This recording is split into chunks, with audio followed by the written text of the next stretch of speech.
Hello, my family.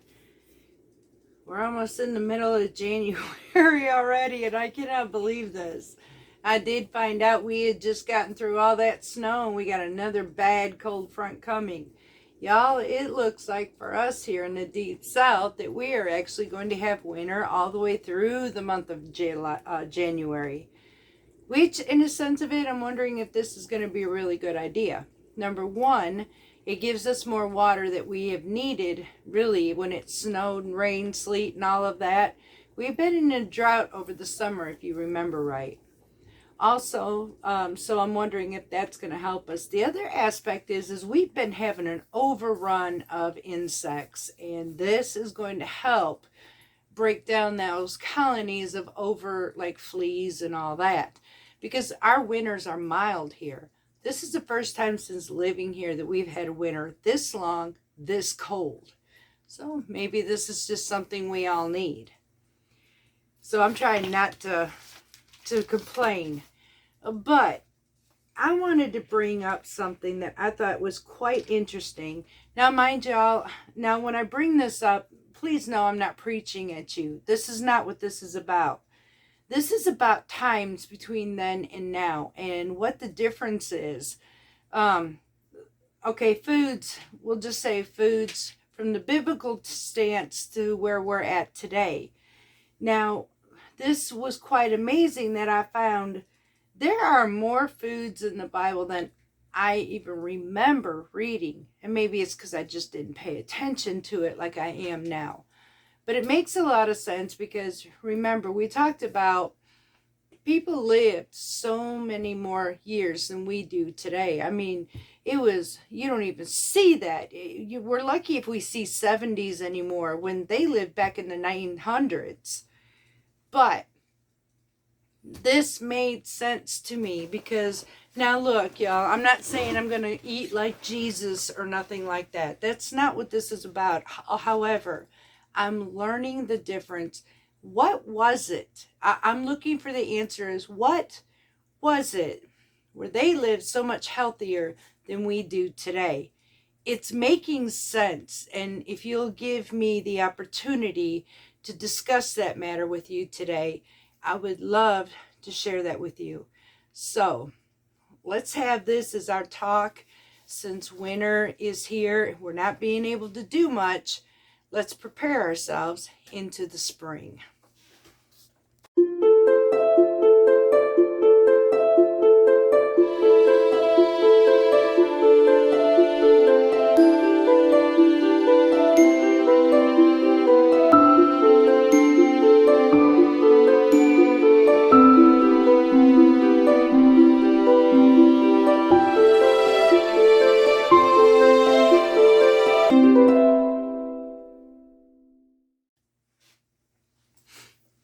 Okay, y'all. So, as we prepare ourselves into spring, that means we're going to be planting our seeds and all. We need to make a plan and what is good for our family. What do we enjoy? What will we need plenty of? Something that, okay, for instance, you can plant a bunch of onions and freeze them. Bell peppers, you can freeze them. Tomatoes, you can freeze them or can them. Anything that you can use. Now, zucchinis and yellow squash, I'm just going to be honest, these are vegetables that you would use in the here and now. There is no preserving because they do not do well for preservation. Just like your lettuce, there are just certain foods you want to use right on hand and others that you can preserve. I will say I'm going to give you this list and see if you can see a difference, and then we're going to discuss this because it was a pretty good long list. Now, I do know in the book of Leviticus it said that there were areas where foods that were forbidden, and I'm understanding a bit about that. For instance, which is really, it breaks my heart because I actually love crab legs, and crustaceans is one of them that is forbidden. Anything with a shell on it, as far as it was said that only fish with fins and scales were basically edible. Now, reason for that, I will say, is they had found in studies that number one, the iodine levels in crustaceans was really hard. I know this to be pure fact and true because stupid me, one time before a blood work, I ate shrimp and my thyroid levels were up. They were very bad, abnormal. And I had to explain to my doctor what had happened. So that is a fact. Number two, it really does raise your cholesterol, and not your good cholesterol, mind you.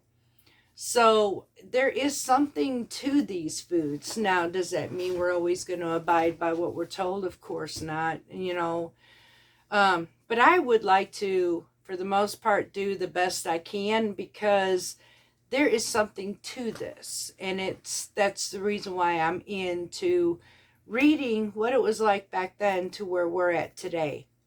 Now, some of the foods, well, there's a good list here. I'm just going to tell you. The foods were almonds, barley, beans, beef, bread, broth, cake, cheese, onions, leeks, melons, garlic, cucumbers, curds of cow's milk, which basically, that was butter, y'all.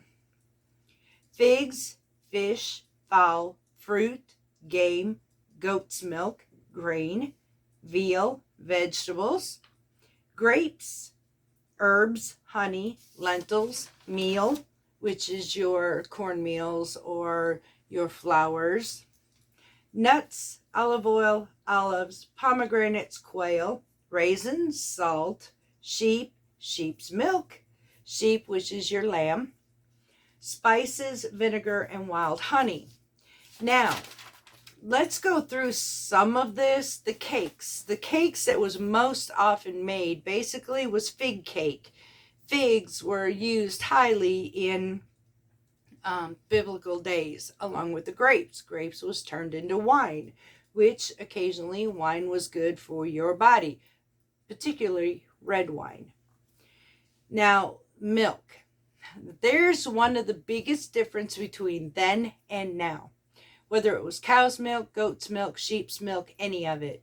Milk was also used to make fresh churned butter and cheese, along with consuming and drinking.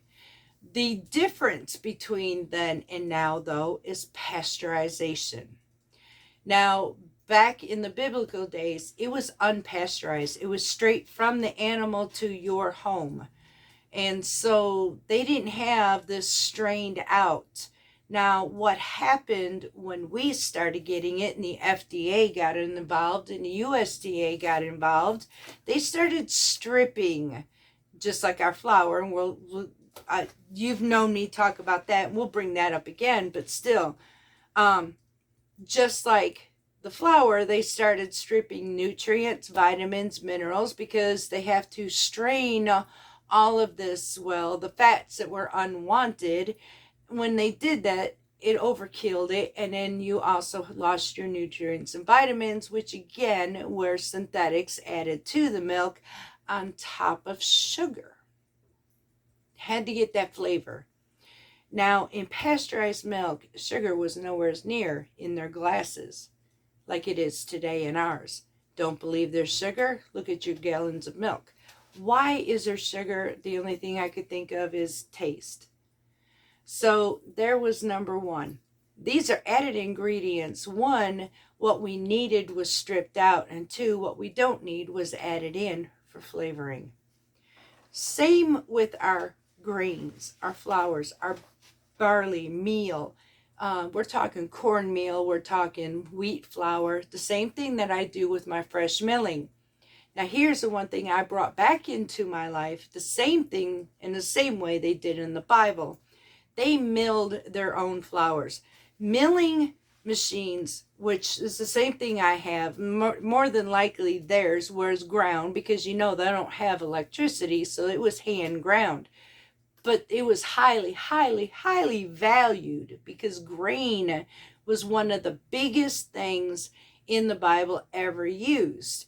It was used daily. A matter of fact, grain was also represented as Jesus was the bread of life. So bread was highly important. Now, you could take somebody's home before you could take their meal. You were not allowed to touch their meals. So that ought to tell you something there. The difference between their meals and or their flour and ours, again, like mine, it is all, everything is in it. Once that wheat berry hit that mill, you had flour. It was used immediately. These mills were used daily. But they had fiber, they had wheat germ, they had nutrients, vitamins, minerals, they had everything. When it became shelf-stable for us here in the United States in the years from that point, again, they stripped of everything because it doesn't do well on the shelf, introduced synthetics, and now here we have a whole lot of missing versus what we had in the beginning. Can you understand what's shortening our lives? Can you understand why today we are more malnutrition than we had ever been, even back in the days of the biblical times? And I mention biblical times because this is when food was the ultimate best. And over time, we as man destroyed it. Now, a couple other things is, which I love, I'm sorry, there's not a lot of people who do, but it mentioned game. Game would be the quail and deer meat, and what do you call it? Lord have mercy, y'all. I can't think of the names of all of them. It's like a deer, but I can't remember the name. Elk, duh. Okay, these are hunted games, but very, very good. Lean, and very healthy for us as well. Well, until they started saying we had to test for other things as well. And even in our own lives, everything is changing. But back then, this was to feed your family. Absolutely fishing. Here's another one, y'all. Think about this. Okay, so fishing. Fish. The disciples were fishers of men, and they were fishermen. They would take their boats, go out to the seas, take their nets, bring them in. They sold for their communities. They sold for their towns. They sold for their families. Fishermen were highly sought after. It was a really big commodity within the areas that they lived and reside. Another one that was represented with Jesus, fish and bread. So, with that in mind, when we think about that, when we go fishing for our food, we're getting everything in that. There's nothing, it's an all natural process, unless there's something within the water, which there's been times for that too, which is disgusting. And then they would naturally tamper with natural habitats. But for the most part, fresh fish is a whole lot better because nowadays everything is farm raised where it can be controlled. So, are we eating from the wild or are we eating from farm? Okay, those make a huge difference. We also have our veals or beef. We have our lambs, sheep. Again, these could be from natural farmers, homesteaders, those of alike, who raise their own organically versus, well, we've got our commercial base where everything is jam-packed. It is controlled feeding. They get their antibiotics. They get this. They get that. And so we have our big differences between the old farmland ways versus the new commercial ways. This changes because whatever these animals eat, it goes within their bloodstream, within their muscle, within their meat, and we consume this. This is making sense why the longevity of our lives was so seriously decreased. But if you think about that, does this mean that they were out without disease back in the biblical days? No, they had diseases, but not as bad as we have it because they ate a whole lot healthier than what we do. It is not in our mindset these days to get unpasteurized milk, which seems to be against the law basically nowadays. You can't even purchase it unless you have your own farm. Then you can only consume it within your own self. You couldn't even share it with anybody else. Now, unless you're going to do that and churn your own butter, make your own cheese, everything you're going to purchase today is commercial wise, which has been tampered with. So what's ever in it, you're going to eat it. Okay, in instance, if you're going to buy grated cheese because it's more convenient for you instead of grating it by the box or block or whatever, please know that one of the ingredients within that cheese is an eye care treatment. That made me sick. When I actually went digging into the ingredients and what each ingredient was, one of them was used for eye care. Basically, eye infection care. I do not whatsoever use grated pre-done cheese, and the fact is added a caking agent to it. Why would I want to consume this? But it makes sense that back in the biblical days, everything was fresh, and they did not have to worry about a thing called preservatives. They did not have to worry about a thing called additives. They did not have to worry about a thing called nutrients added, synthetics. This was all natural. They had everything readily available through the freshness of what they grew, what they hunted, what they raised on their own. Did you know that eggs is in the Bible as well? I kid you not. It is. It's actually in Deuteronomy. Let's see if I can go back to this and read this to you, because I thought this was amazing. So in Deuteronomy 22, 6 through 7, if a bird's nest happens to be before you along the way, now remember though, this was back when they were running with Moses through the promised land. He had told them if they found a bird's nest, whether along their way, whether it was up in a tree or on the ground, and if you think about this, this is bird's nest in the tree, which is your wild birds or things like that, or like quails, hens, chickens, stuff like this. It said that if you found a bird's nest that happened to be before you along the way in any tree or ground with young ones or eggs, with the mother sitting on the young or the eggs, you shall not take the mother with the young. You shall surely let the mother go, and then take the young for yourself, which the eggs, that it may be well with you, and that you may prolong your days. Now, it is found at one point, scientists tried to tell us that eggs were the worst things that we could possibly eat due to cholesterol issues, and then later changed that. Now, why would something that was great in the biblical days now all of a sudden for us be bad? Well, could it be that eggs now are run in a commercial atmosphere so tight that the chickens are not getting fed nutrient greatness wise? They're just being done just to get through. We are consuming that and the meat. So naturally, it seems that this food that we eat is no good. Unless you're a homesteader or a farmer who raise your own. These make sense. So if you can't raise your own, it would make sense that if you know somebody, purchase those eggs, because that's the best thing you're going to eat. So even that was in the Bible, and that blew me away. Again, I don't speak this to preach at y'all, but I'm doing a comparison of what happened to us between then and today. It's just, I spent the quite a few days learning all this because I'm being led here for a reason. I know I am. And it's turning around and showing me what happened to our health.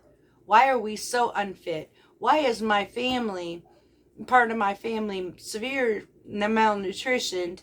And what is best for my body from here on through if I want to live a longer life? Now, also, not just the food, but there was herbs mentioned. Quite a bit of herbs, matter of fact.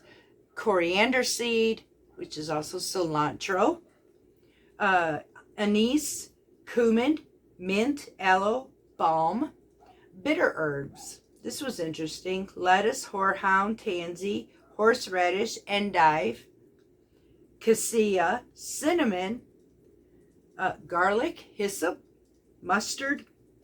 Well, we all know mustard and Luke with a grain of mustard seed. So, I mean, there was so much olive oil, olives, lentils, and salt is another seasoning because he talks about the salt of the earth. So these, honey is, now this was interesting. Here in the United States, we hear a lot about sugar, whether sugar is added to food, sugar is removed from foods, whatever. Sugar, sugar, sugar. We have sugared cereals, sugared junk food. Everything is based on sugar. However, the sweetener that was used in the biblical days was only one at the time, and that was raw honey, straight from honeybees. This was the number one sweetener so heartily used is nothing but honey. Later in times, sugar cane came involved, which when sugar cane was grown, that became our worst enemy, basically, because now we have bags of sugar.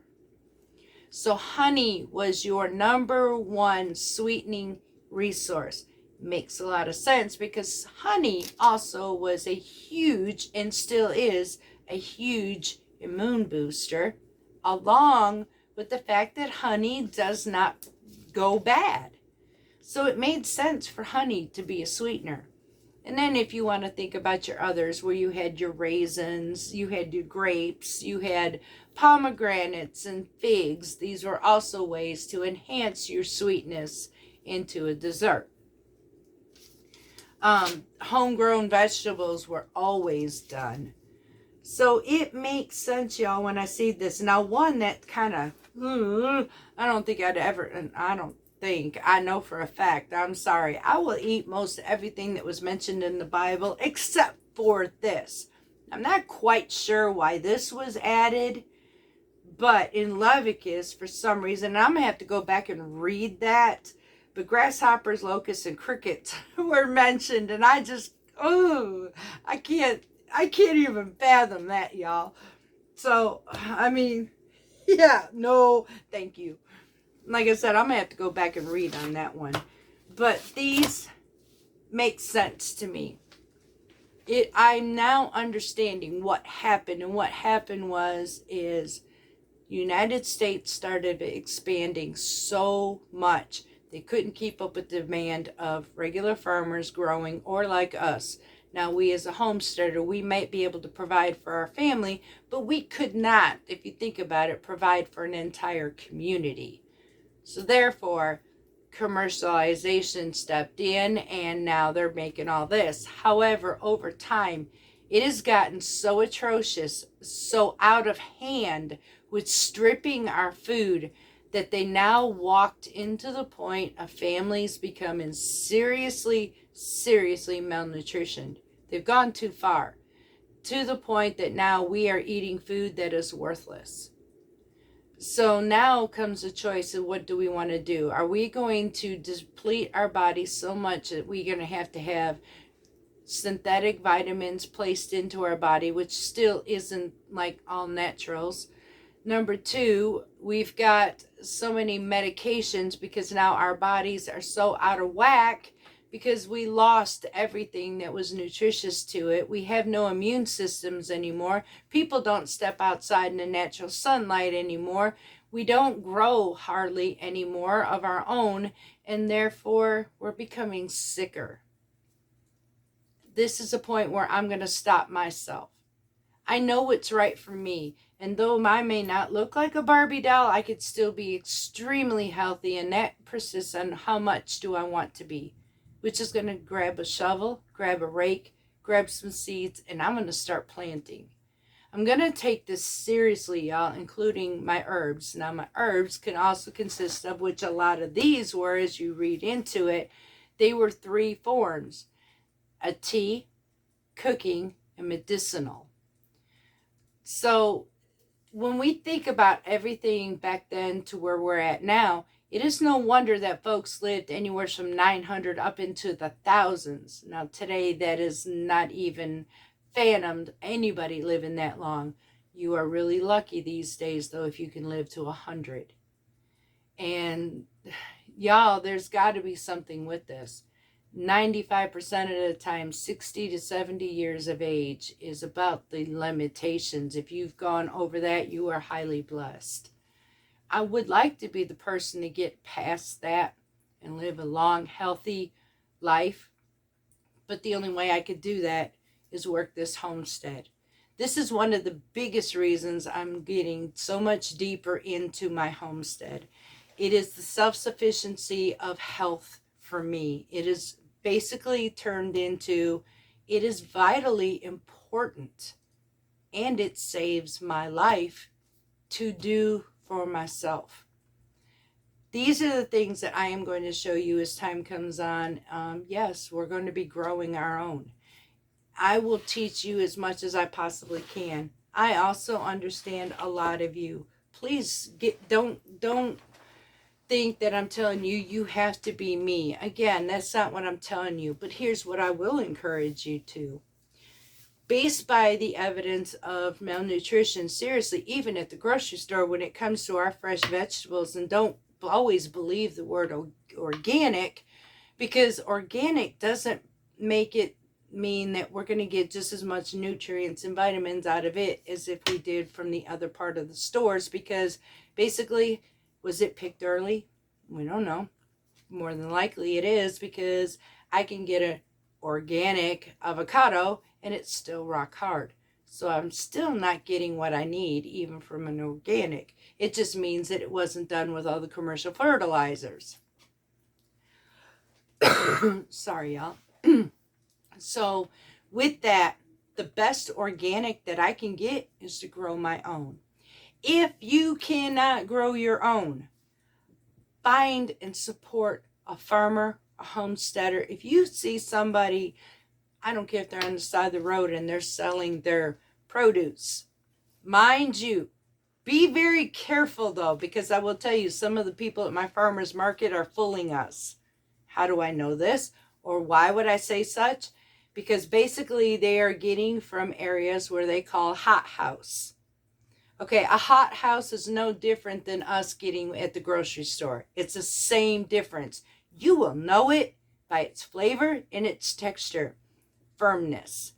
If you are picking up a tomato and it looks like it's kind of hard, if it looks like you're buying it from the grocery store, 95% of the time it's probably coming from the same place.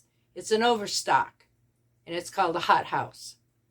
And then when you take this tomato home, it has absolutely no flavor. You will know the difference in time. If you had farm fresh versus hot house, you would definitely know the difference, because hot house is the same thing from a grocery store, and you can taste nutrients, vitamins, minerals. You can taste flavor in a homegrown. Support your homegrowns. They will turn around and be the best thing you've ever done for yourself if you cannot grow your own. And that way, I will highly encourage you to do. If it means to take from your farmers markets and come home and preserve, please do so. That doesn't mean you have to grow your own, because there are other resources, and these are one of the biggest main resources that I'm going to tell you to go ahead and do. The secondary way, which is the least basically, or the next in line, is buy frozen fruits or vegetables. Now I will tell you, I did a comparison from a frozen blueberry versus a fresh blueberry.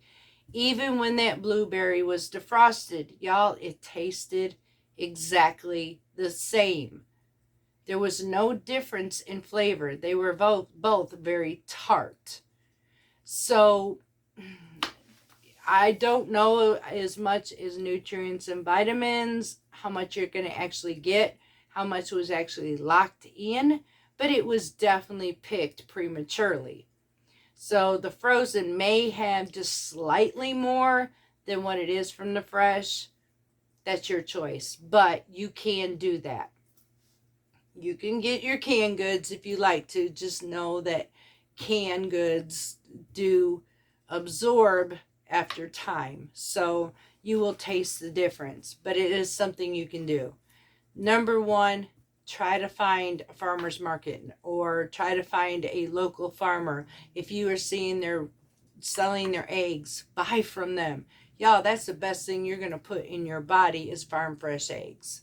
Don't be afraid, y'all. That's the biggest thing is USDA and everybody has made people afraid to buy farm fresh because they said that there's this issue or there's that issue, whatever. Y'all, when you get your farm fresh, I'm telling you 95% of the time, those homesteaders, they turned around and washed those eggs. So you're going to get them way better than you think you're going to get these. But they're going to be organic, completely organic. They're not going to be caged up and the difference between cage free and even mine are in chicken coops. Even though mine is in coops, they're still cage free. They still get a whole lot more than what the commercial base do because caged birds, we're talking small spaces crammed, packed. And then they are introduced foods where it is monitored. So they do not get to go like my girls. They get to scratch and they get microgreens. These are not the same. And you will taste the difference in the eggs. And nutritious wise, it does matter. So I'm hoping this helps you because I was blown away. I had read this Bible from one end to the other before, and I really never paid attention to how much food was literally mentioned in the Bible and then the resources of it. So, and it made sense where in Leviticus, where God had spoke about foods to be forbidden, and I'm understanding that now based by the nutrition value of it. It makes a lot of sense. Pork was one of them, y'all, that was forbidden, and it makes a lot of sense on that because the cholesterol levels in pork is sky high. Depends on what cut you get.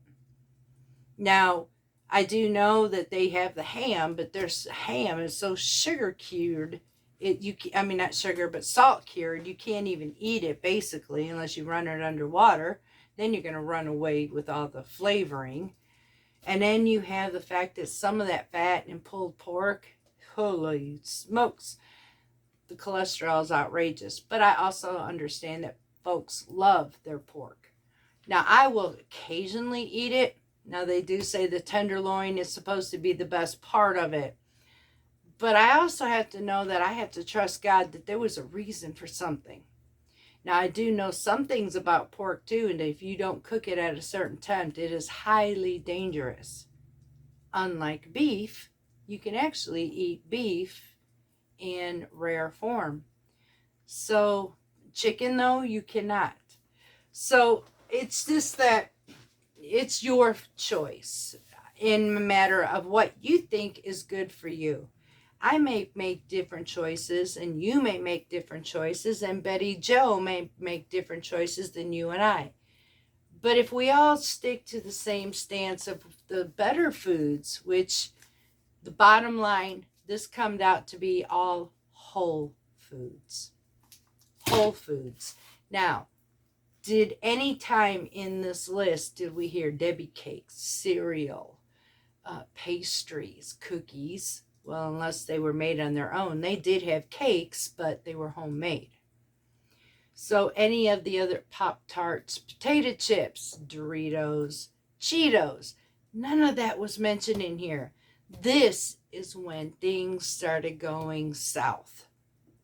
When all of these foods were created, Velveeta cheese, a lot of processed meats, when all of this created, we stepped away from the whole foods and then we ended up getting ourselves into a whole lot of trouble. Now, I've always been told that if it tastes super, super, super good to you, that is one key to better stay away from it. Because anything that tastes that good is going to get you addicted from number one. 2, it's going to destroy your system. And 3, there's going to be nothing but trouble because it's going to also put weight gain, health issues, many of these items to you. best bet is stick with your whole foods. Now, I'm hoping this helped some of you, or I'm hoping this was educational enough to learn just a little bit more than what we used to be told, basically. And that's basically what I'm learning is these are things that were never told to me that I am being led to tell. So, and I'm not afraid to tell it. It needs to be told. So this is what my goal is, to incentive me to keep going forward and even more. I don't want to be sick anymore, y'all. I do want to live a whole lot longer, and I want to live healthier. I'm not so much looking at my weight as I am going to look at my health. And see, health was mentioned several times in the Bible. But the one thing, now, I'm going to just put it out there. The one thing I never heard anyone talk about was weight. That was never mentioned in the Bible. However, a couple things like David said when they were eating from the king's table versus what little David said, where, no, me and Shadrach, Meshach, and Abednego, just give us vegetables and fruits. And they had butter and stuff like this, y'all. But they just didn't eat the fatted calves or any of the meat sources or the riches that was on the king's table. They had just basically a vegetarian diet for a week. This made sense because the king's table at this point was going to put excessive amount of fat on their bodies. It was also going to drag their health down. It was also going to raise up things that shouldn't be raised. So it makes a lot of sense, and the energy levels would have been bottomed out. Where if you were doing it with the Daniel's way, with his new nuts, vegetables, stuff like this, he still kept a weight, but a healthier stance in longevity and everything else. So weight, that's about the only thing that I could find upon weight, but it was never given a number. So I don't know about this one. This is where doctors decided what was best for us. But I do know when the blood work speaks, you know you're doing something right. So I'm not going to stress about weight. I am going to stay focused mainly on more nutrition and whole foods, olive oils, things like this, things that are good for me. So this is what we're doing, and it all comes down to the bottom line, one word: Mediterranean. This is what the Mediterranean lifestyle is about. All whole foods and how we prepare it. And that's where I come in, because I'm learning more and more about it. And as this homestead shifts into more of a Mediterranean biblical whole food section, we've already been doing that, but I want to incorporate more of my own herbs where I could get that full. Oh my goodness, can you imagine y'all going out to the garden, picking up fresh parsley, coming back to the kitchen and fixing up those Mediterranean cannellini beans? Or how about some cumin and make your own tacos, whatever. Going and getting your own oregano and making up that beautiful pasta for your sauce for your pasta or your spaghetti. The flavors are amazing, and can you imagine that freshness that goes into your body? Let's talk about the microgreens. Everything you end up growing at this point becomes a superfood. Versus to what we have offered to us, we are going to be living a superfood lifestyle. So I'm hoping this will encourage you. Find some way small to grow or support a local farmer or farmer's market. Y'all, I hope you look forward to what's coming this year, because it's going to be a lot of good work and it's going to be a lot of good food. So until next time, I love each and every one of you from Parton's Mediterranean Homestead.